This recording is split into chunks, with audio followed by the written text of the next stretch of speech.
आज की ये कहानी है खान अब्दुल गफ्फार खान से जुड़ी हुई। वो पठान देशभक्त जिन्होंने गांधी का रास्ता कभी नहीं छोड़ा। इन्हें आप लोग अपनी स्क्रीन पर भी देख रहे होंगे। और देखिए, एक खान अब्दुल गफ्फार खान है और ये आपको गांधी जी दिखाई दे रहे हैं। महात्मा गांधी की बात कर रहा हूं मैं। और देखिए, हमारा प्यारा भारत है। तो उन्हें खान साहब या फिर बादशाह खान साहब कहा जाता था। किसे?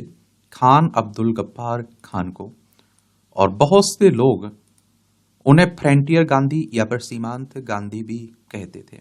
6 फीट 4 इंच का कद, बिल्कुल सीधी कमर, दयालु आंखें और अहिंसा के पुजारी एक थे अब्दुल गफ्फार खान। आजादी की लड़ाई के दौरान महात्मा गांधी से विड़ा ले पाकर बादशाह खान ने उत्तर पश्चिम सीमांत प्रांत में एक अहिंसक आंदोलन का नेतृत्व किया।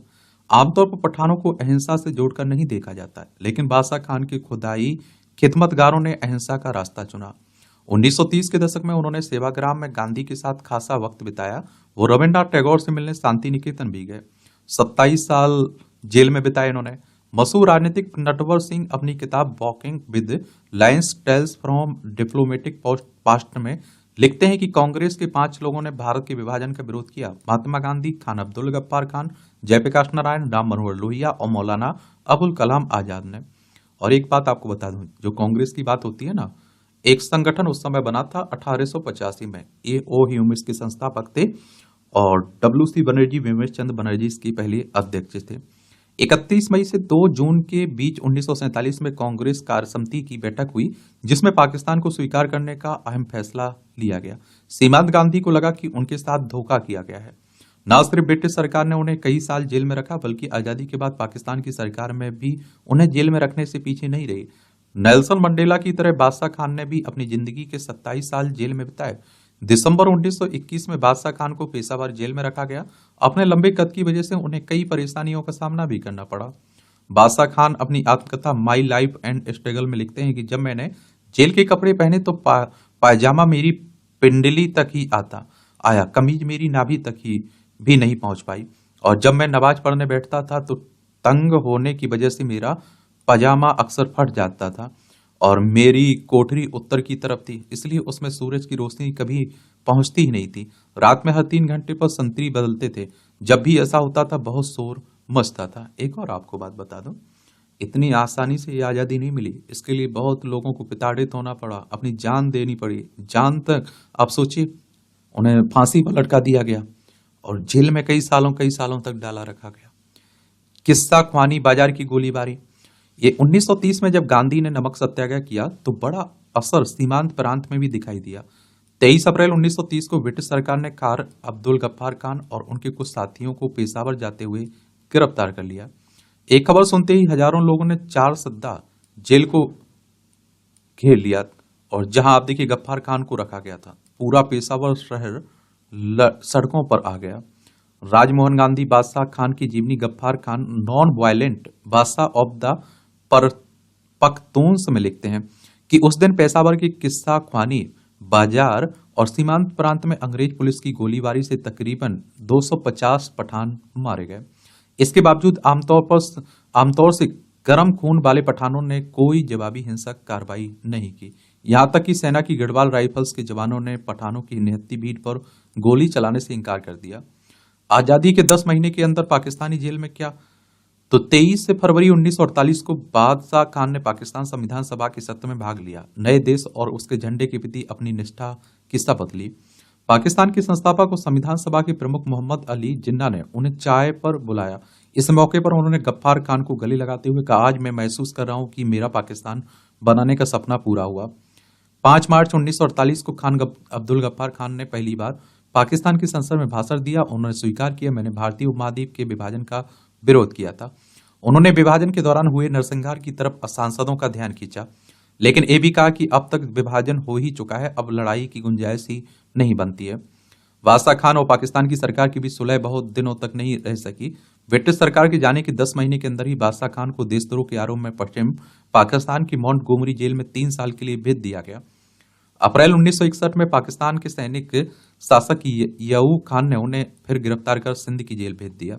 यानी कि आप देखिए, आजादी की लड़ाई लड़ी और उन्हीं के बाद देखते हैं कि जेल में अंग्रेजों ने भी सताया और फिर सरकारों ने भी सताया। 1961 तक बादशाह खान पाकिस्तान की सरकार के लिए एक देशद्रोही अफगान एजेंट, खतरनाक व्यक्ति हो गए थे। हालात ऐसे बने कि उन्हें पाकिस्तान छोड़कर अफगानिस्तान में शरण लेनी पड़ी। काबुल में इंदिरा गांधी से मुलाकात। 1969 में जब भारत की प्रधानमंत्री अफगानिस्तान के दौरे पर गईं तो वहां के भारत के राजदूत अशोक मेहता ने बादशाह खान को इंदिरा गांधी के सम्मान में दिए गए भोज में आमंत्रित किया। नटवर सिंह अपनी किताब वॉकिंग द विद लायंस में लिखते हैं कि इंदिरा गांधी खान अब्दुल गफ्फार से पूरे 22 साल बाद मिली थी। उन्होंने अपने बड़े बेटे राजीव गांधी, बहू सोनिया गांधी उनसे परिचय करवाया। फिर इंदिरा गांधी ने राजीव गांधी को गले लगाते हुए कहा, जब वो 2 साल के थे उन्होंने उन्हें अपनी गोद में खिलाया था। नटवर सिंह लिखते हैं कि अगले दिन मैं उस घर में गया जहां बादशाह खान ठहरे हुए थे। वो जमीन पर बैठकर खाना खा रहे थे। मैंने बादशाह खान को बताया कि इंदिरा गांधी आपकी सुविधा अनुसार आपके घर आकर आपसे मिलना चाहती हैं। उन्होंने मुझसे कहा, इंदिरा गांधी यहाँ नहीं आएंगी, मैं खुद उनसे मिलने जाऊंगा। तय हुआ कि वो अगले दिन 4 बजे इंदिरा गांधी से मिलने स्टेट हाउस पहुंचेंगे। नटवर सिंह ने लिखा है कि मुझे उनको पोर्च में रिसीव करना था, लेकिन मुझे वहां पहुंचने में कुछ सेकंड की देर हो गई। उन्होंने मुझे डांटते हुए कहा, आपको वक्त पर आना चाहिए था। उनकी समय की पाबंदी मुझ पर गहरा असर छोड़ा और उसी बैठक में खान अब्दुल गफ्फार खान ने गांधी शताब्दी समारोह में भारत आने के लिए हामी भरी। कपड़ों की गठरी लेकर भारत पहुंचे। बादशाह खान ने पूरे 22 साल बाद भारत आ रहे थे। वो अपने पाकिस्तानी पासपोर्ट पर भारत आए। उनका पासपोर्ट एक्सपायर हो चुका था, लेकिन काबुल के पाकिस्तानी दूतावास ने उस पर एक्सटेंशन की मोहर लगा दी थी। हवाई अड्डे पर प्रधानमंत्री इंदिरा गांधी और जयप्रकाश नारायण उनके स्वागत के लिए पहुंचे थे। बादशाह खान के भतीजे मोहम्मद यूनुस अपनी आत्मकथा पर्सन्स पैशंस एंड पॉलिटिक्स में लिखते हैं कि जब बादशाह खान हाथों में अपने कपड़ों की गठरी लिए हुए नीचे उतरे तो इंदिरा गांधी ने उनके हाथ से लेने की कोशिश की, लेकिन उन्होंने उसे देने से इनकार किया। उन्होंने कहा, आप वैसे ही बहुत बड़ा बोझ उठा रहे कल चल रही हैं, मुझे अपना हिस्सा उठाने दीजिए। बादशाह खान भारत में जहां जहां गए लोगों की बड़ी भीड़ उनको सुनने के लिए उमड़ी पड़ी। बादशाह खान के दिल्ली पहुंचने पर रोचक वर्णन नटवर सिंह ने किया। वो लिखते हैं कि बादशाह खान को खुली कार में हवाई अड्डे से शहर लाया जाना था। प्रधानमंत्री को उनके बगल में बैठना था। जयप्रकाश नारायण ने भी उस कार में बैठने की कोशिश की, लेकिन इंदिरा गांधी नहीं चाहती थी कि वो कार में बैठे। जब इंदिरा की सुरक्षा अधिकारी ने जेपी को कार में बैठने से रोका तो आमतौर से शांत रहने वाले जेपी नाराज हो गए, इस डर से कि कहीं कोई बड़ वकीड़ा न खड़ा हो जाए। मैंने सुरक्षा अधिकारी से कहा कि वो जेपी को कार में चढ़ने दे। बादशाह खान की शिकायत भारत ने गांधी को बुलाया। ये बादशाह खान के भारत पहुंचने के 1 या 2 दिन बाद देश के कई भागों में सांप्रदायिक दंगे शुरू हो गए। बादशाह खान ने इन दंगों को रोकने के लिए 3 दिन की अनशन की घोषणा की। ये सुनते ही दंगे रुक गए और 24 नवंबर 1969 को उन्होंने संसद के दोनों सदनों की संयुक्त बैठक को संबोधित भी किया। संसद में 2 टूक बात करते हुए उन्होंने कहा, आप गांधी को उस तरह भुला रहे हैं जैसे आपने गौतम बुद्ध को भुलाया। कुछ दिन बाद जब वो इंदिरा गांधी से मिले तो उन्होंने उनसे भी बिना किसी लाक लपेट के कहा कि आपके पिता पटेल ने तो मुझे और पख्तूनों पठानों को भेड़ियों के सामने फेंक दिया था। राजमोहन गांधी लिखते हैं कि इंदिरा गांधी इस बात के लिए तारीफ करनी होगी कि उन्होंने बादशाह खान की इस साफगोई का बुरा नहीं माना और काबुल में तैनात होने वाले हर भारतीय राजदूत को यह सलाह दी कि वो बादशाह खान की जरूरतों का ध्यान रखें। अफगानिस्तान में निर्वासन। 70 के दशक की शुरुआत में अफगानिस्तान की सरकार ने उन्हें जलालाबाद में रहने के लिए एक घर दे दिया। बादशाह खान उस घर में पलंग की जगह चारपाइयों का इस्तेमाल करते थे। वे अपने सैन्य कक्ष में न सोकर जाड़े में भी पहली मंजिल के बरामदे में सोया करते थे। जब मशहूर लेखक वेद मेहता उनसे मिलने गए तो उन्होंने उनसे शिकायत भरे लहजे में कहा था, भारत में गांधीवाद मर चुका है, वहां गांधी को बुला दिया गया। आपकी सरकार को हर काम कर रही है जिसका गांधी ने विरोध किया था। सोवियत हस्तक्षेप का अफगानिस्तान में विरोध। बादशाह खान ने शुरू में अफगानिस्तान में सोवियत हस्तक्षेप का समर्थन किया, लेकिन 1981 में जब इलाज के सिलसिले में भारत आए तब वो अफगानिस्तान में सोवियत उपस्थिति के खिलाफ हो चुके थे। उन्होंने इंदिरा गांधी से अनुरोध किया कि वो उनकी सोवियत नेता लियोनिद ब्रेजनेव से बैठक तय करवाएं। भारत के पूर्व सुरक्षा सलाहकार JN दीक्षित अपनी किताब एन अफगान डायरी में लिखते हैं कि बादशाह खान चाहते थे कि वो ब्रेजनेव से मिलकर उनसे अफगानिस्तान से सोवियत सेना हटाने का अनुरोध करेंगे। इंदिरा गांधी ने ये प्रयास करने में झिझक रही थी।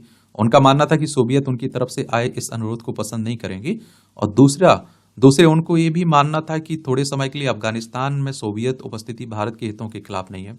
लेकिन इंदिरा गांधी बहुत दिनों तक बादशाह खान के दबाव के अनदेखी नहीं कर पाए। JN दीक्षित लिखते हैं कि इंदिरा गांधी ने बादशाह खान के संदेश को सोवियत राजदूत वोरोन्तोव और भारत की यात्रा पाए सोवियत उपराष्ट्रपति वेजिली कुजनेत्सोव तक पहुंचाया। और आप देखिए, जब अफगानिस्तान के विदेश मंत्री शाह मोहम्मद दोस्त भारत आए तो उन्होंने उनसे पूछा कि आप अफगानिस्तान से सोवियत सेना हटाने के लिए क्या कर रहे हैं। अंतिम संस्कार में इनकी अंतिम संस्कार में राजीव गांधी, जियाउल हक शामिल हुए। 1987 में अब्दुल गफ्फार खान का एक बार फिर भारत आए और जहां उन्हें भारत का सर्वोच्च नागरिक सम्मान भारत रत्न भी दिया गया। और 20 जनवरी 1988 को सुबह 6:55 पर बादशाह खान ने 98 वर्ष की उम्र में अंतिम सांस ली। उनकी अंतिम इच्छा थी कि उन्हें अफगानिस्तान में जलालाबाद में उनके घर के अहाते में दफनाया जाए। फ्रंटियर गांधी की करीब 20,000 प्रशंसक और समर्थकों ने पाकिस्तान में उत्तमनजई से उनके जनाजे के साथ बिना किसी पाकिस्तानी पासपोर्ट अफगान वीजा की डूरंड लाइन पार कर अफगानिस्तान में प्रवेश किया। उनके साथ कारों, ट्रकों, बसों का एक लंबा काफिला था। जलालाबाद में इस जुलूस में कई और हजार लोग शामिल हो गए और उनके अंतिम संस्कार में पाकिस्तान के राष्ट्रपति जनरल जिया उल हक, भारत के प्रधानमंत्री राजीव गांधी दोनों मौजूद थे। तो ये कहानी है खान अब्दुल गफ्फार खान की।